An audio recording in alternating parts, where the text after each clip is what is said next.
Hello, everyone. It's Tuesday. So, one day after school last week, I went with a fellow colleague to the Toledo Museum of Art. The museum holds an ekphrastic poetry contest every year, and I'm hoping to enter it this year.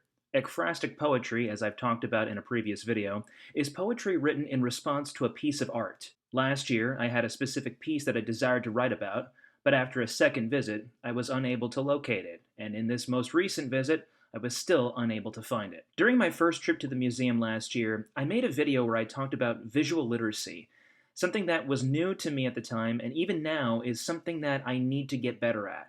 And participating in this poetry contest I feel will be a good way to begin. So since I couldn't find the painting I wanted to write about, I stumbled upon another one in the southwest corner of the museum. I'm not going to show it to you on camera, but I invite you to participate in this visual exercise right now as I paint a picture for you.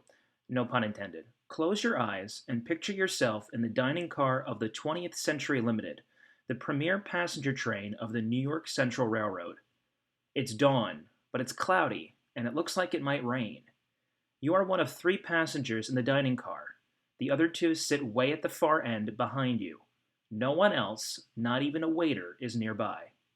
You are enjoying a morning coffee and some eggs, when suddenly you hear a gasp followed by a deep thud.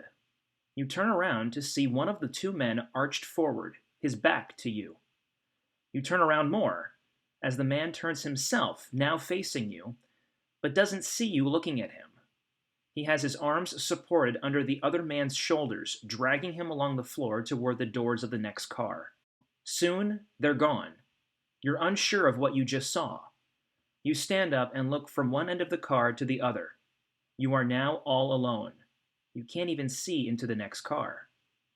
Something catches your eye on the floor, right where the men were sitting. You slowly walk forward toward the door and find a small handgun lying on the floor. Your eyes bulge as you turn and look around again. You are still alone. You didn't hear a gunshot, but there's a gun on the floor. You grab an unused napkin off the table next to you and bend down, picking up the firearm. It's light. Maybe it's not loaded. You look around again. Still, no one but you. A quick, swift movement of your free hand opens the nearest window, your occupied hand extending out over the fast-moving ballast, removing its heavy contents in a quick motion. You return to your seat as a waiter arrives.